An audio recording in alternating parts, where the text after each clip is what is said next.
here to talk about the one, the only, the legendary Joyce DeWitt. And she has not joined us yet, but we're going to talk about her when she's not in the room. Joyce DeWitt. I love this promo photo of her.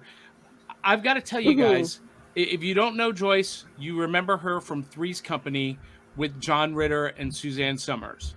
And look at those And beautiful doe eyes. Look at her. She's gorgeous. that's what did it for me.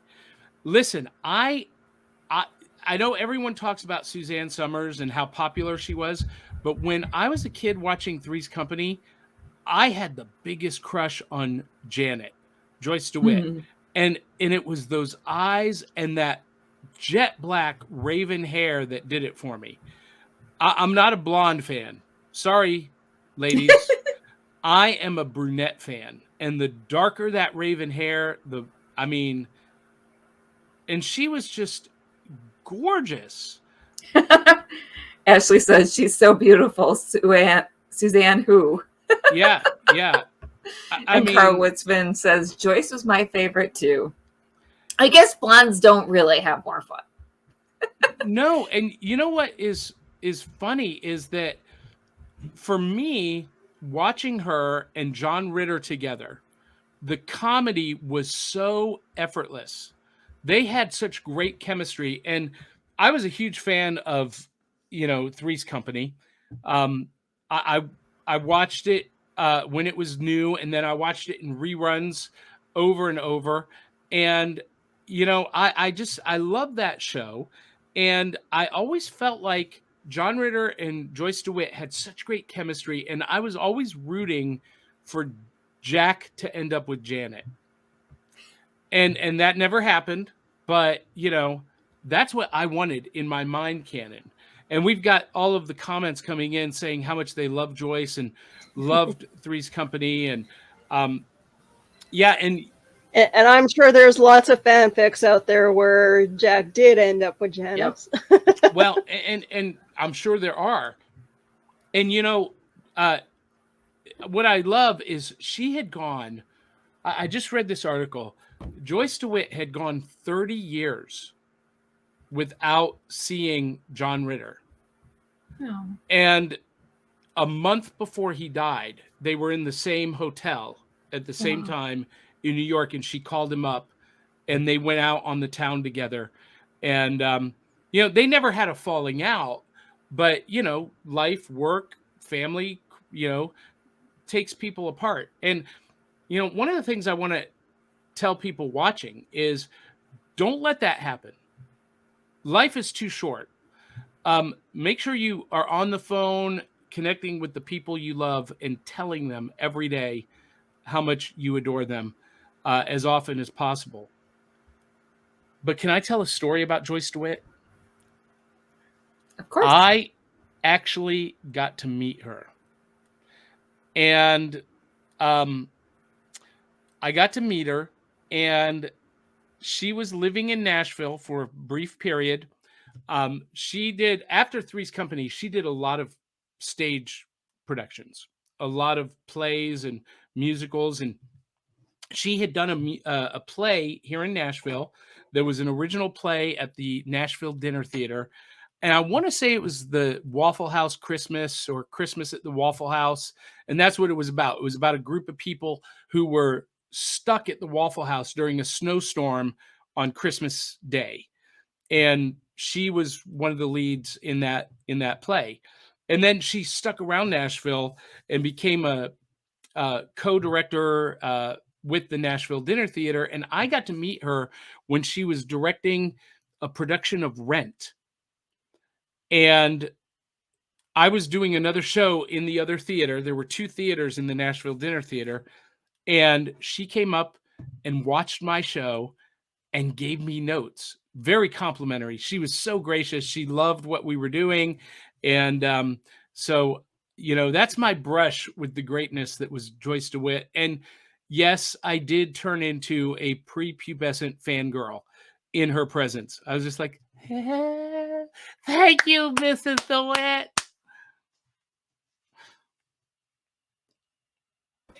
Uh, So I like Sandra's comment here. Love the episode when they tried to hide a puppy and Janet heard Jack and Chrissy in the kitchen with the puppy and totally thought something else was going on. That was a very common thing with on Three's Company, that the overhearing conversation or something happening and totally not getting the actual gist of what was happening, just like the innuendos of it all. Yeah, I love that.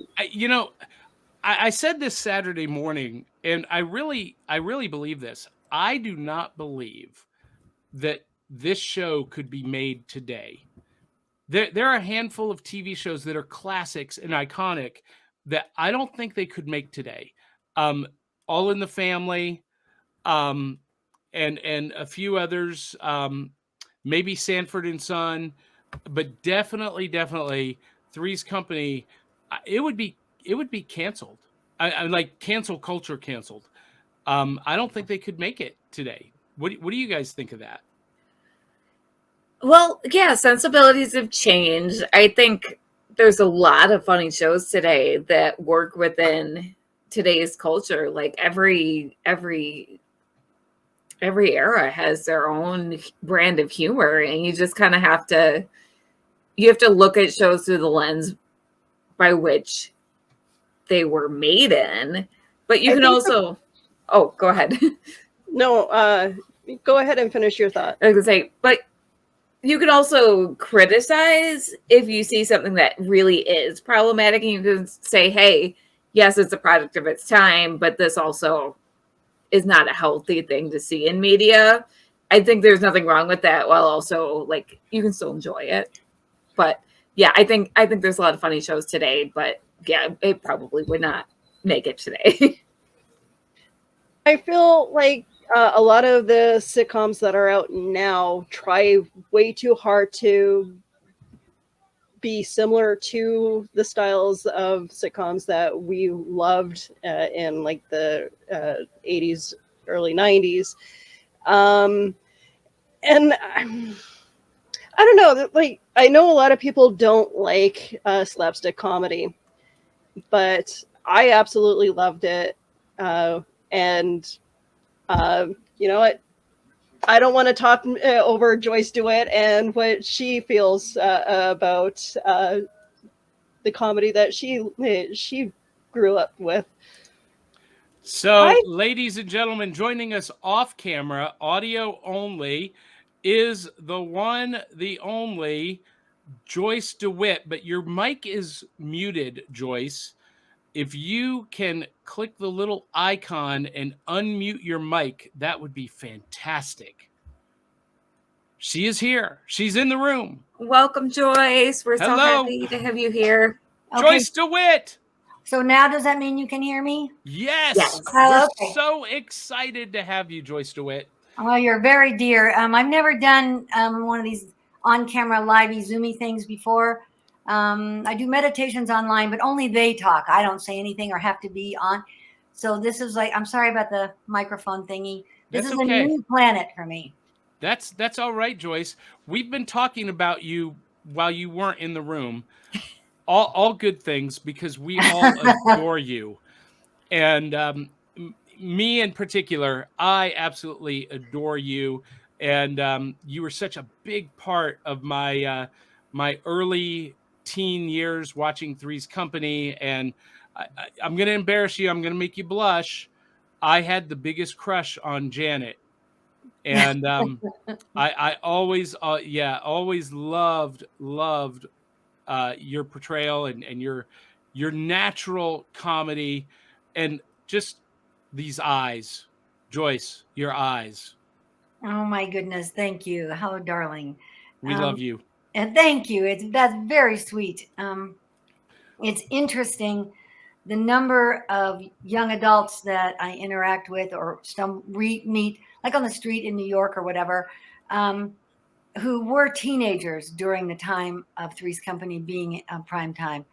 And that's a very interesting time of life. The things that you fall in love with, that you feel deeply in your heart, you hold that forever. You know, those, it's like your first crush, your first. So the number of people that I've had the pleasure of encountering who fell in love with the show in their teen years, it's so dear, it's so sweet. And the kindness and affection that y'all have for those characters, you transfer to us, whether we deserve it or not, but you give us that love and affection and intimacy. And it's a great gift. It's a gift that you never know when it's going to happen. You come up out of the subway in New York and you're just rushing to a meeting, and all of a sudden there's this wonderful experience. I actually had one earlier today, and I'm sorry about the visual thingamajigger and being late. I'm on Mountain Time, and I thought I was supposed to join you all at 4:00 Mountain. It turns out I was supposed to join you at 2:00 Eastern, 2:00 Mountain, 4:00 Eastern. And Those pesky time zones. And I'm usually really, really good about it because I live in Mountain Time, and that's so rare that it's always a process of me having to translate what is the time for me that is the time for them. And today I just so royally screwed up. But earlier today, I was trying to test the computer hookup and sound and visual and all that stuff, and I couldn't figure out how to do it. So I called and talked to the Geek Squad, and this delicious young man in Panama took my call, and we were on the phone for about an hour while I'm so computer and internet illiterate. One question led to another, and he was so delicious. He was so willing to help, and he would almost think of things for me to ask before I came up with asking them. So we're on the phone for about an hour, and then he's showing me how to get into this circumstance today. And I've forgotten what it said, participant or something. And I said, am I supposed to type my name into that blanky space? And he said, yeah. So I started typing it, and he said, I don't know if this is a big public thing or just a board meeting or something. You might want to use your whole name. And I said, oh, I already typed it in. And so he looks and he goes, can I ask you a personal question? I said, sure. We've become friends over this hour. And he asked if I was that person from Three's Company. And I said, yes. And he just was so deliciously overwhelmed. He was like, oh my God. And it was during the high school years that for his life that he had fallen in love with Three's Company. And he had already been so wonderful. I had said to him 100 times, you are such a gift. Thank you. What a delicious human being you are. So we already had this appreciation for each other that now was on the table. And Three's Company gave that opportunity for this sweetness between this young man in Panama who tried to show me how to use my computer, even though I failed. But he was so patient. And so I was thinking, oh my God, who is this fellow? Can he just live next door? I mean, what a darling human being. Well, I am so glad that he was able to help you and provide such a delicious moment. That's going to be my new word for this week. Everything's going to be delicious in honor of Joyce DeWitt. Now, for those of you who are just joining us, Phoenix Sisters Cosplay, Kelly Gettner has posted a comment saying next year we're doing Greenwich Mean Time to confuse everyone. So there you go. Now, Joyce is joining us because this is the Multiverse Fundraiser to benefit the John Ritter Foundation for Aortic Health. And of course, Joyce had such a fantastic chemistry with John Ritter on Three's Company. Before you came on, Joyce, I was commenting about how I was always amazed at the chemistry between Janet and Jack and how effortless the comedy seemed when you two were on screen together. Is that a real assessment? Is that how you felt as well? Was it as effortless as it seemed? Yes, between John and I, it definitely was. There, occasionally in your life or years working as an actor, you will come upon or encounter another actor that I always say that John and I communicated kinesthetically. We did not have to say anything. Yeah. We could feel where the other person was going. And it was by the end of the first day, we already could feel that in each other. We just moved in cooperation one with the other. So there was, and in terms of trusting another actor, don't think I could have ever have trusted another actor more than John. There's a scene in one episode where Janet's standing on the support of a boxing ring, you know, the poles in the four corners. Mm-hmm. And she's going to faint backwards, like, you know, that cliche thing where you're perfectly straight and you just fall out of frame. And Jack's going to catch her. And I never once looked, and we're working on a cement floor. And I never once glanced to see was John in position. I just went through the scene. And when it came time, I just fell backwards, knowing he would be there to catch me. That is how we trusted each other physically. It's like in the ski show where Jack teaches Jack to ski. Basically, the script says Jack teaches Janet teaches Jack to ski, and there's an empty page. So we just started, you know, yeah, that's the physical humor on Three's Company. For the most part, that's exactly how it would be. And we would just make it up. And Jonathan couldn't help but make it up. I mean, he was so intuitively and instinctively drawn to physical humor that he couldn't help himself. If there was an opportunity to plug a piece of physical humor in, it was already falling out of him before he even knew it. He was just so enormously creative. And there was a part of John who, the most important thing to him was the happiness and joy and heartfelt comfort in the other human beings. And so he was flowing with creating humor, particularly physical humor, all the time, because that's what he wanted. He wanted to see other human hearts smile. And that was a great gift to be around someone like that.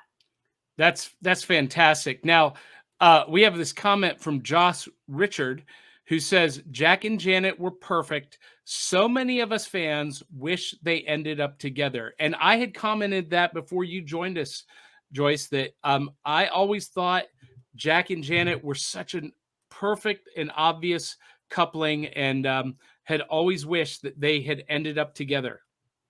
Thank you, John. I think that's a very sweet comment, and it's not one that I haven't heard before. My honest reaction to that is I think you're absolutely right. And I think our producers made a very serious misjudgment when they spun John's character off into his own show, in the fact that it wasn't just Janet, in my opinion. It was all the characters. They underestimated the relationship of all the other characters with the American audience and the intimacy and importance of that. So I think they just were dumber than boxes of rocks. I did not particularly like working for my producer, so that was an easy thing for me to say. In fact, that was a nice thing for me to say. Well, that's absolute chauvinists, and it was a painful experience working for them. In the middle of this gloriously delicious circumstance and the beauty of working with these other actors and our marvelous crew, to have all that wonderment with the backdrop of working for these producers who I just to this day have the same feeling for, because they were absolute chauvinists, and that's very hard on a very liberated young woman and a young artist as well. And really, that's the struggle between the creative industry and the ivory tower suited up money men, right? Well, in many cases that is true, but chauvinism is a separate sickness. Yeah, it's not just power hungry. They were all power mongers and chauvinists. They just wore all the hats that I am allergic to being in the room with. So they were a challenge, but no matter what went on at Three's Company that might have been challenging, difficulties with the circumstance of the show, or personally, individually, someone might have, a deep family loss or some challenge. No matter what, on Friday nights when we would shoot with live audience, curtain up, light the lights, Three's Company was never anything but absolute exquisite joy. Doing the show for the audience with my comrades was never anything other than sheer ecstasy. So I want to transition on that thought, because Joyce, I'm sure you don't remember this, but you and I have met. Okay. It was when you were in Nashville for a short period of time. Mm-hmm. You had done the Waffle House Christmas play. Uh-huh. And you were wonderful play. Yeah, it was great. And I was doing another show in that same theater, the Nashville Dinner Theater. Uh-huh. And I met you when you were giving notes to the cast of Rent.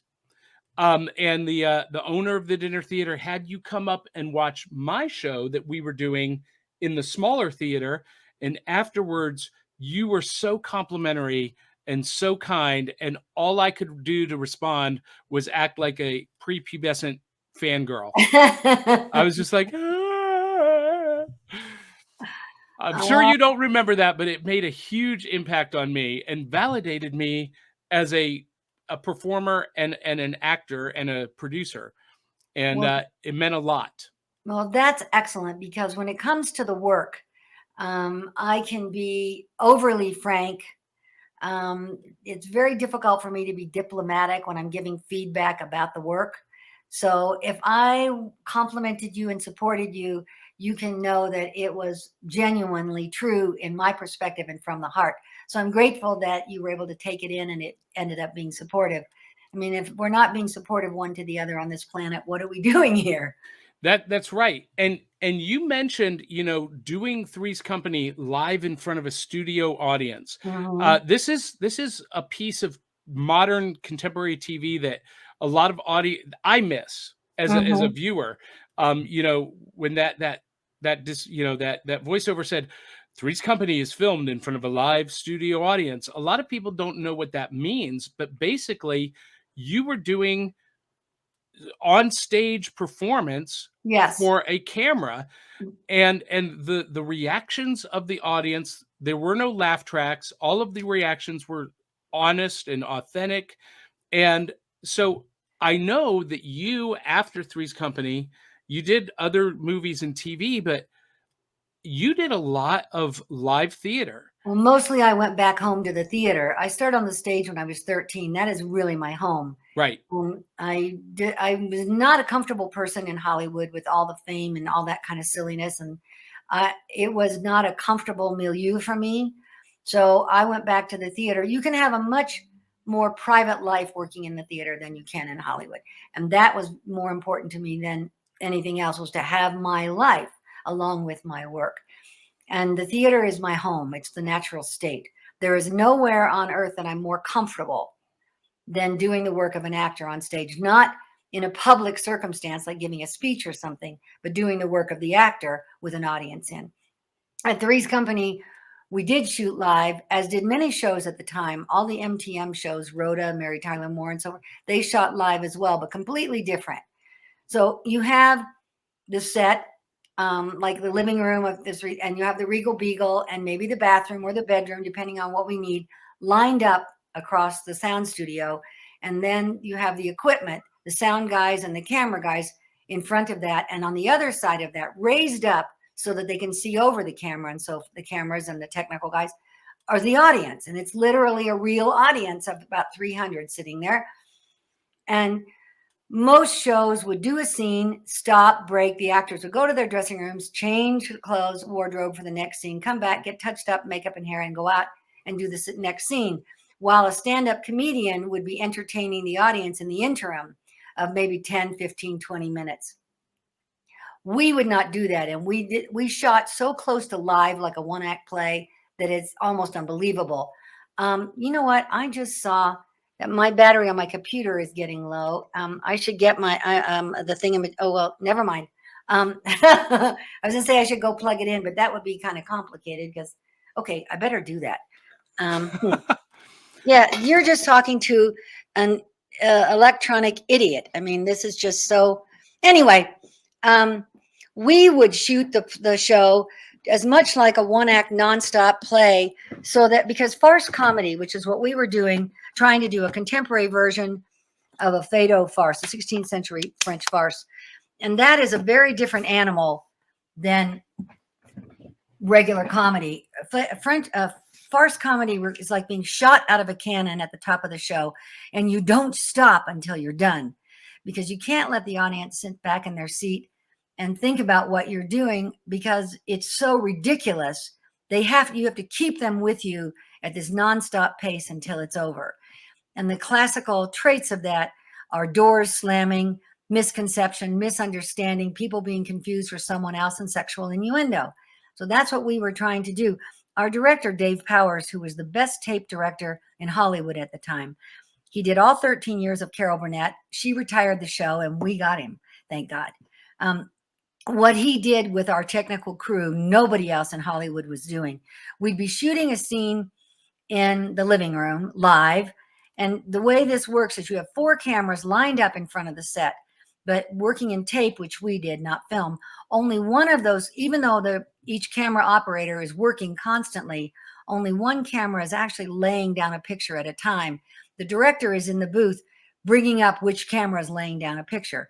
So he's literally shooting the show, editing the show, and everything all at one moment. And he would break a camera. The cameras at that time were bigger than a wash machine. And there was a fellow with the cameraman carrying the cable that would be like maybe a 12-inch in diameter circle of cables wrapped in his arms. He would have to move behind wherever the camera went. He would have to go because they're like on wheels. And during the scene, Davey would bleed a camera gently, quietly, tiptoe. These wonderful crewmen would tiptoe down to the Regal Beagle set. And the sound guy up on a big platform with a boom, he would tiptoe down. They would move him down there ever so quietly. So when we finished the scene in the living room, Dave would pop the lights in the Regal Beagle and we would go on seamlessly like a one-act play, unless it was absolutely impossible. If the actors in this scene had to be in there and there was a wardrobe change required, if we had to pause, we did. And if we did, we changed in quick change booths right off the set, just like you do in the theater. You do a 30-second wardrobe change, not a 15-minute one. So we did shoot it as much like a one-act play as was humanly possible, which was essential for a farce comedy to stay. It's like dancing on eggshells. You got to stay out there dancing, tiptoeing. That's phenomenal. I love that inside baseball. Do you think, and there's been some conversation over the last couple of days about Three's Company, do you think they could do that show today? Do you mean the same character relationships and the storyline? Character relationships, the storylines, the innuendo. Well, classic farce is classic farce. If you did Tartuffe, you would be doing those same elements. If you look back at the show of shows, doors slamming and the confusion of who is who, mistaking one person for another, that kind of unexpected, the unexpected is the strongest type circumstance to fire comedy, to fire humor, to get people to laugh at something is coming through the unexpected. Those elements of classical farce will play forever, quite frankly. Confusing Mr. Furley for somebody else will play no matter who's doing it, because there is that unexpected quality of the happening and what will happen now as a result of that. And that engages the audience where their hearts are already smiling a pinchy bit. And if their hearts are already smiling a pinchy bit, getting them to maybe laugh is not terribly challenging. It's like following the flow of the river. We're all in this flow together. We accept the silliness of the circumstance and we're going to play together. That's what the audience for Three's Company gave us, such huge gift. They were willing to play with us. They would turn it on at 9 o'clock and they knew that no matter how ridiculous this was, by 9:30, all would be well. So they would jump in the pool with us and start swimming straight away. And that really has so much to do with the success of Three's Company, that the audience was willing to play with us. I love that. And you also did, and Carl Witzman is commenting that you played in Noises Off. That's another farce. It is a farce comedy. And when that is done well on stage, that play can lay you in the aisles. Yeah, it's amazing. What part did you play? I played the housekeeper. I've only done character roles two times in my life, and that was one of them. I had to have like a fat suit and these big dowager boobs and all that stuff. And it was an interesting thing for somebody who zips around. I look much more the part now, certainly, than when I did it. But that play is amazing to do. If you have a good director and a good cast, the audience will be just so happy that they came. Yeah, it's phenomenal. What a great show. Yes. Brilliant writing. So now we had a comment from one of our super fans who tunes in every weekend to our programming. Mm-hmm. And she wants to know, because I host a show called Back of the Cereal Box, and this fundraiser is hosted by the Cereal Box Network. So her question is, for Joyce DeWitt, you're 10 years old, Saturday morning, what's your favorite cereal and what are you watching on TV? Wowski, that is a long time ago to try and remember. I remember every Saturday morning, my sister Ruthie and my brother Doug and I in front of the TV, little kids on the floor with our necks arched back, looking up, sitting as close to the screen as we could until our parents discovered we were so close. Yep. Sky King Ooh. would be on. Fury would be on. Golly, I wish my sister were here. She's so much better at this kind of thing. She would remember way more. But those were definitely two of our Saturday morning serial programs that we watched and loved. I don't think I'm going to come up with another one. Did I have a favorite? No. I fell in love with old movies very early on. My favorites, even as a little kid, were things that Spencer Tracy did and Clark Gable in particular. I had a terrible crush on Clark Gable when I was about 8. And then when I was about 13, that crush moved over to Peter O'Toole. And those are the only two actors I've ever been drawn to or had a crush on in my life. But they were pretty big crushes. Did you get to meet either of them?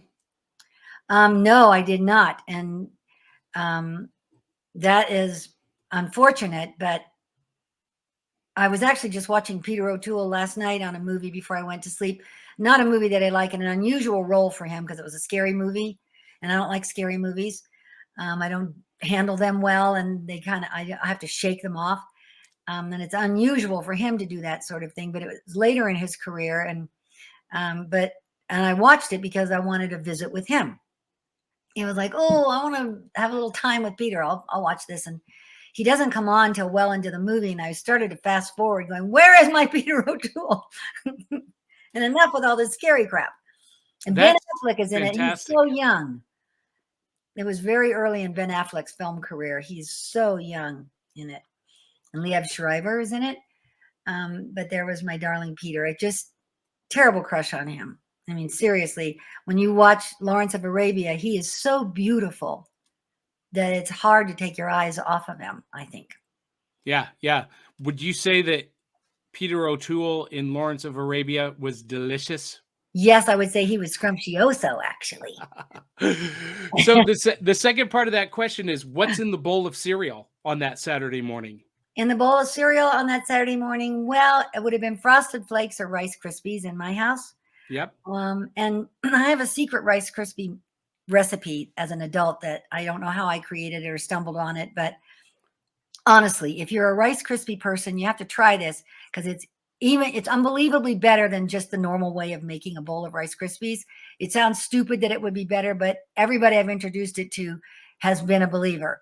You put the Rice Krispies and the milk into a Tupperware with a lid and the sugar, and then you shake it like a martini. You shake, wildly shake it. And then you pour it into the bowl and eat it. Once it's aerated like that, the whole thing takes on this much more delicious and scrumptioso flavor.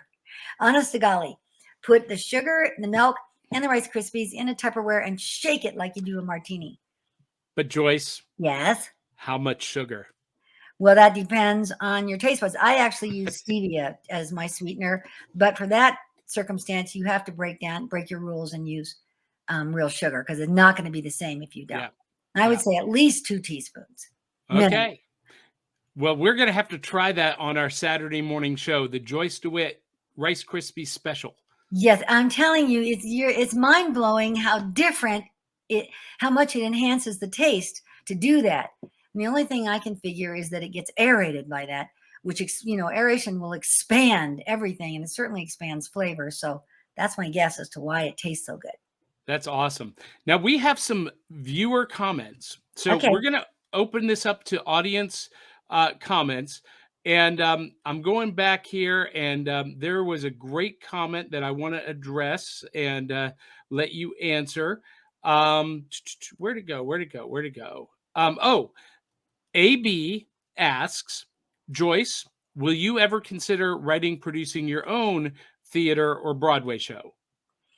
I don't know. I've been asked to write a book for about 30 years, and I'm finally getting close to, I think in this calendar year, I might actually do that. I don't have that discipline.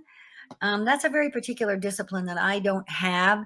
And so I have been willing to procrastinate around that absurdly for such a very long time. I don't think I'm going to be able to procrastinate on it any longer. And that's a little depressing, because this morning on CBS News Sunday Morning, which is one of my very favorite programs in the world, I love it. They did this segment where there's this new, what do you call it? Something on a computer that can do things like a program, not a program, but a app or something. I don't know what the right term is, but there's a new one, and it writes. It will write in prose. It will write poetically. It will write Shakespearean rhythm and canter and so forth. And I was like, oh my God, Joyce Ann, people might not think you actually wrote it. You waited too long. And I was like, that can't be another excuse for procrastinating. You have to do it and see what happens. So I don't know about writing. I'm not drawn to the idea of writing a play or a film script.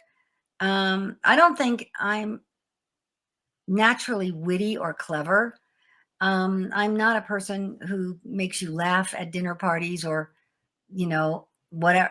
But when it comes to knowing how to deliver, understanding without mentally getting involved, how to deliver comedic material, that's built into my body. But I'm not a naturally witty or humorous person. I understand that deeply. I'm the same way. Another question, and you kind of addressed this, but Ashley A asks, Joyce, have you ever considered writing a memoir or even just a book sharing the wisdom you've gained over the years? And you kind of addressed that, but a memoir of... Yes, a memoir, absolutely not. Thank you, Ashley, for that's a lovely question, and people do ask that, but maybe if everybody I ever knew in my life had passed to the other side, maybe I would do a memoir. To write about other human beings and their lives and their personal experience is a huge responsibility I have no desire to take on, because every human being is wired differently. So their perspective and how they see circumstances and what happens is different.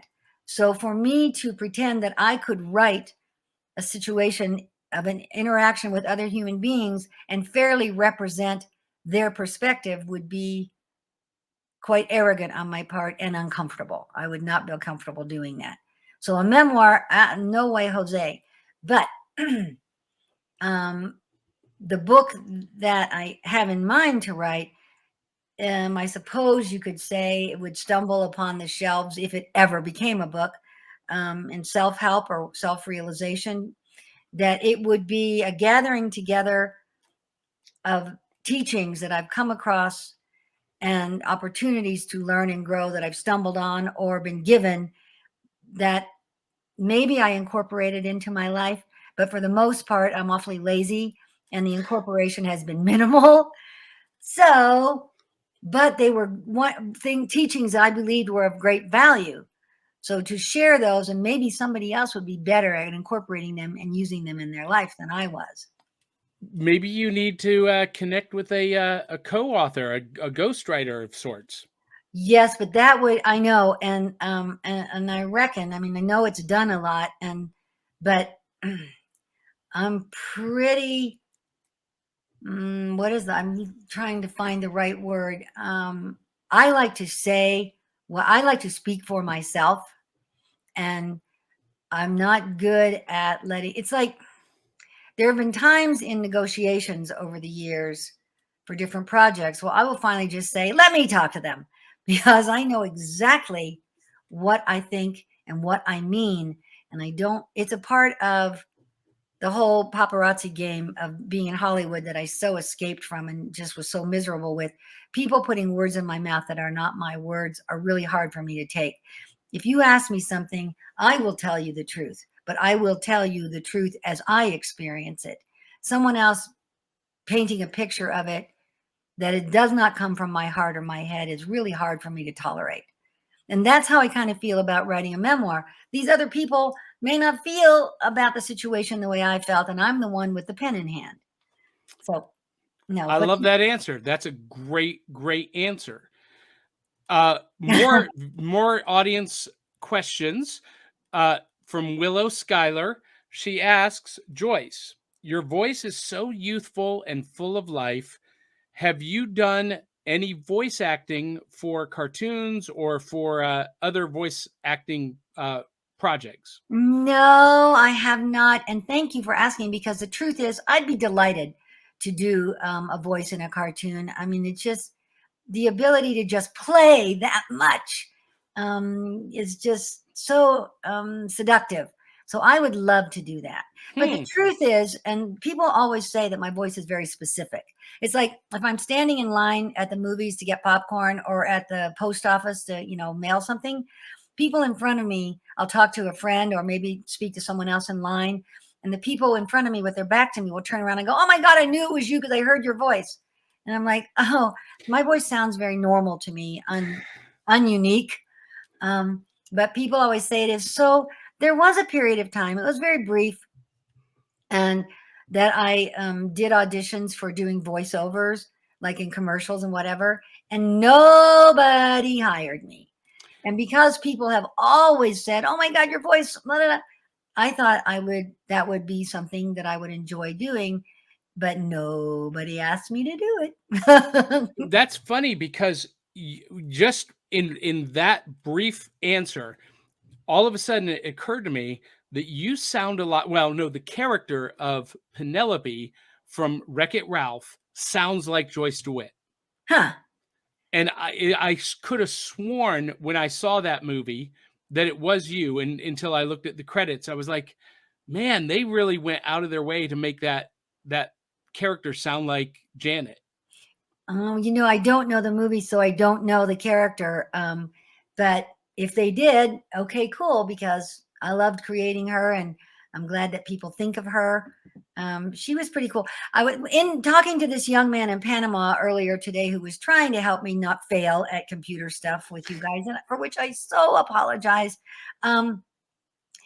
He had said that he had seen the show when he was in high school in Spanish, because that was, his native tongue, and that's how they aired it in Panama. And I had said to him that the show was dubbed into Spanish. That was the first language it was dubbed into. It was in 33 countries at one point. So it was dubbed into basically all the languages one might think of in the larger mass audience areas. But Spanish was the first one.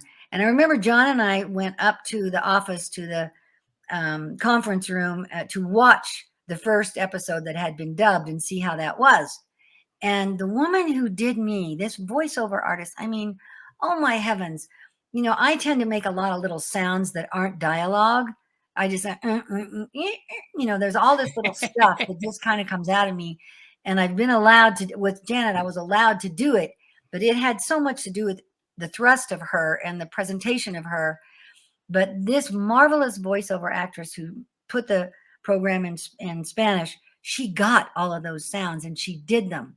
So vocally, she was filling in that space that I was filling on camera, because that takes up space and I'm on camera for that.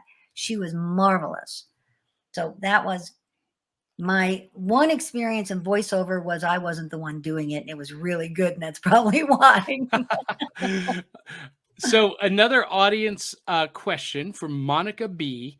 She asks, speaking of John Ritter, what would you say it was the greatest gift or lesson that he brought into your life? Well, I would say the greatest gift it's a tie between his friendship and the relationship that we had working together. It'd be pretty hard to pick one of those over the other, because it's such a gift to work with such a gifted actor so well, so naturally, so kinesthetically. I mean, it's rare in your life as an actor to come across that. And when you do, the gratitude that you have for it is so huge. And yet to know John and to know this wonderful human being and have him as a friend and be able to have that relationship, that would be very challenging to try and pick which one was more precious or a greater gift. And since you've asked that question, Monica, on the website for the Ritter Foundation, the last thing, I believe it's about the last thing on it, is a quote from John that Amy has put on there. about his life intention. And I think it's a really, really wonderful time to read that, because this will describe to you why he was such a gift to know and love. Jonathan says, I want to be remembered as just a guy who was interested in the golden thread of humanity that intertwines us all together.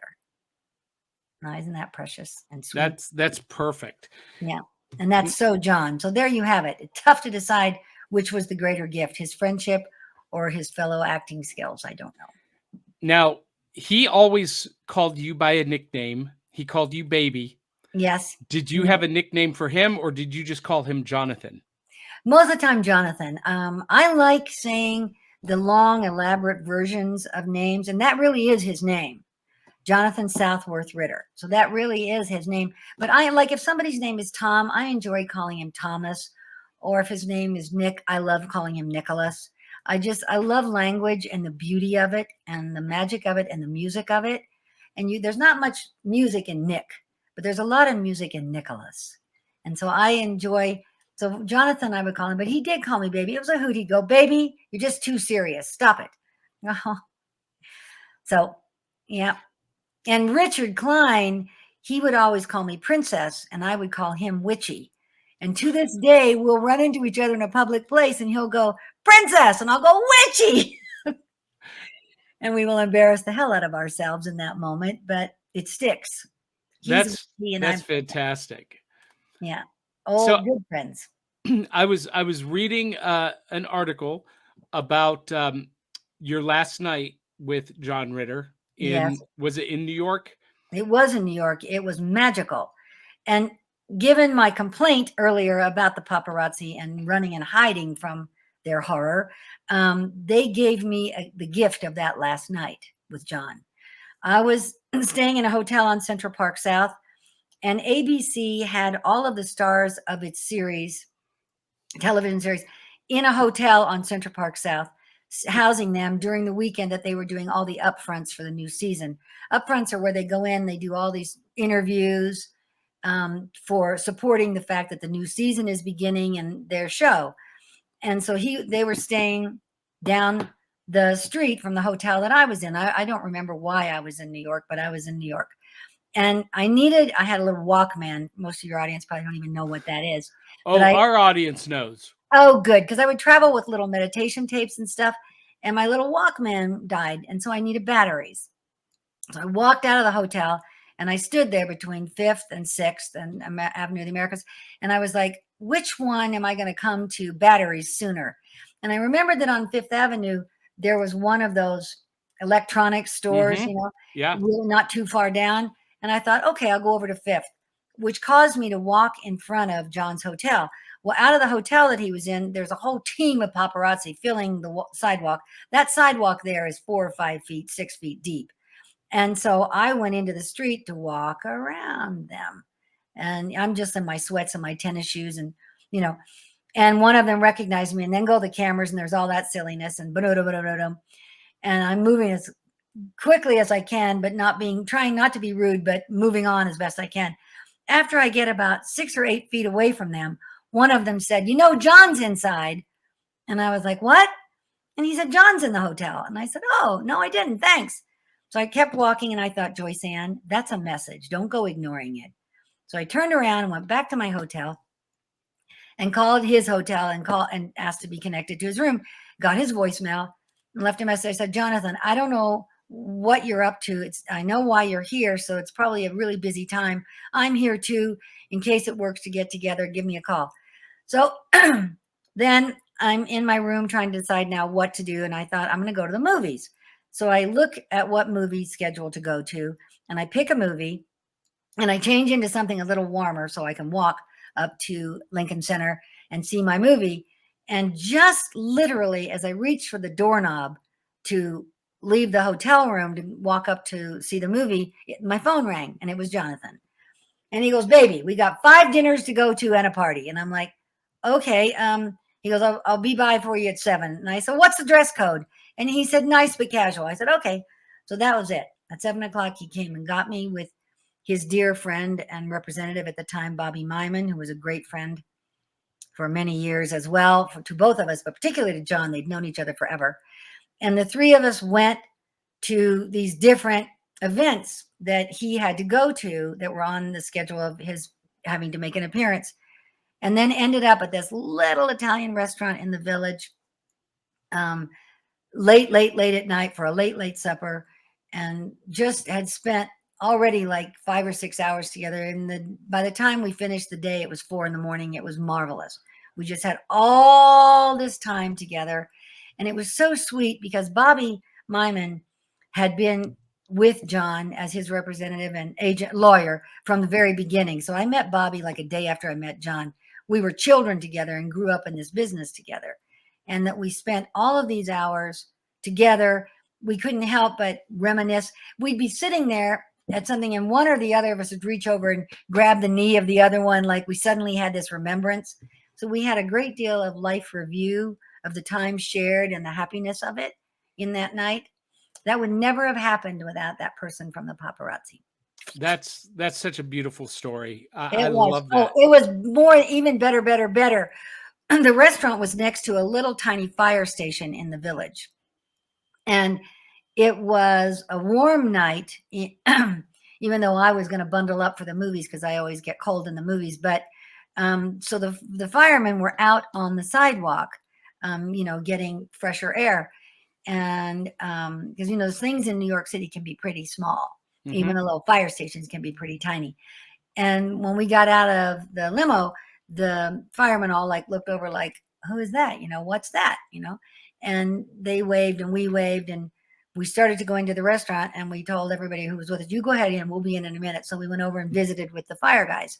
And it was such a wonderful moment to watch them talking to John, being happy to meet him, and John trying to entertain and be humorous for them. And the play between these gentlemen was adorable to watch.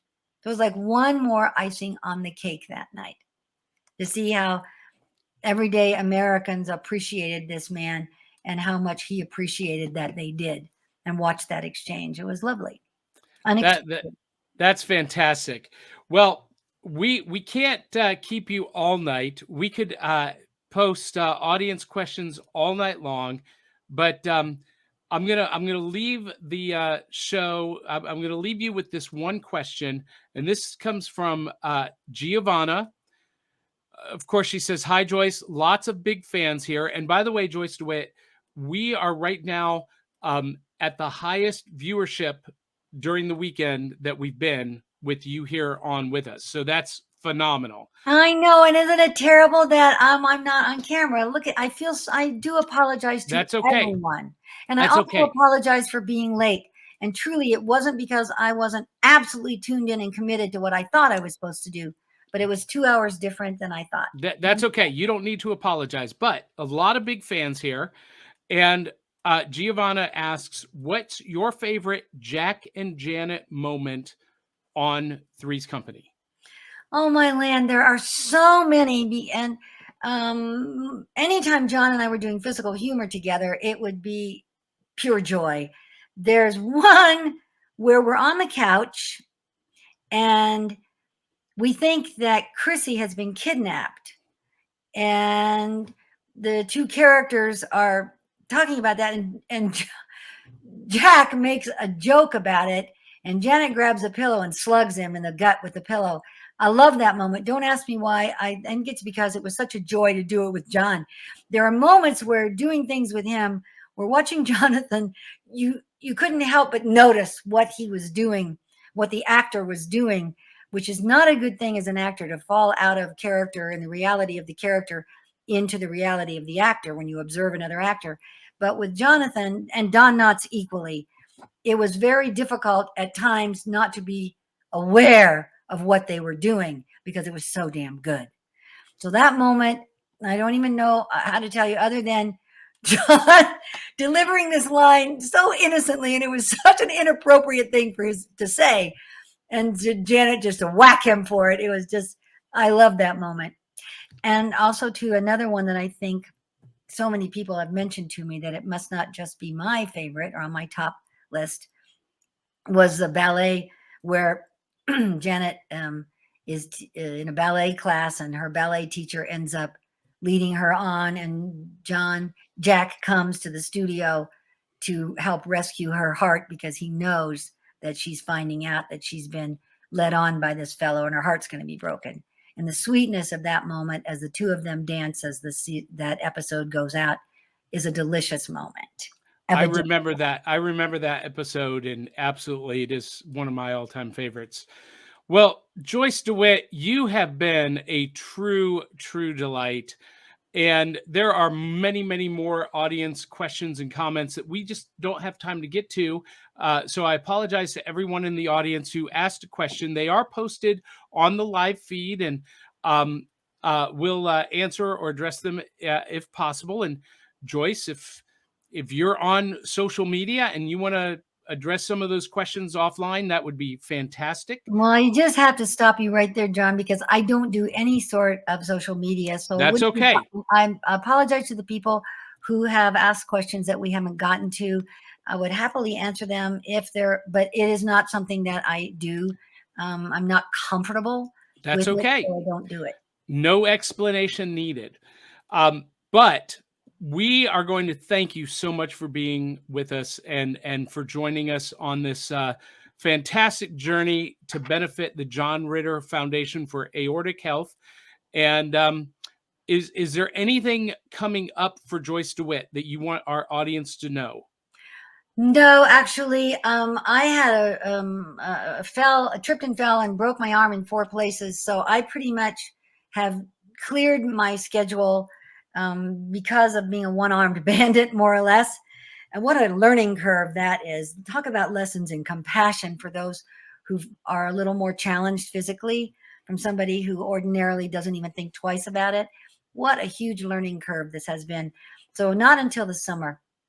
All right. We've cleared my schedule till then so that I have time to regain all the parts of me that kind of got lost in the shuffle for a while. Well, we all love you. We all appreciate you. Thank you so much for being here. And with that, I'm going to roll our video about the John Ritter Foundation. And as I do, we will be switching over to the next panel, which is a fanfic panel, which, Joyce, yes, there may be some fan fiction writers in the panel that have written Jack and Janet fan fiction where they end up together. But with that, thank you once again, Joyce, and have a great rest of the evening. Thank you, John, and thank you to your audience, and thank you for everybody who tuned in. Please do take a look at the Ritter Foundation website. This is a very sensitive circumstance that is rarely diagnosed properly in time to save the life of the person. So it's important information. Take a look at it, and if you've got an extra 5 or 10, make a donation. The foundation could use it, and they use it well. They use it with great consciousness and intention. So if you have the opportunity and you have a little extra, if you're not buying gas or food this week, you might have a little extra. If you're buying gas or food this week, never mind. I understand. Well, that's a perfect segue. So everyone, take a look at this. Our charity partner for this year's Multiverse FunRaiser is the John Ritter Foundation for Aortic Health. They exist to spread awareness of aortic health and prevent unnecessary suffering through genetic research, widespread education, and radical advocacy. Simply click on the link at our website, www.themultiversefundraiser.com, that says donate here, and that will take you to our Just Giving link. All donations go directly to the John Ritter Foundation for Aortic Health. As a bonus, every $10 donation that you give enters you into our sweepstakes to win fantastic prizes. All information can be found at our website under giveaway. So thank you for watching and thank you for supporting.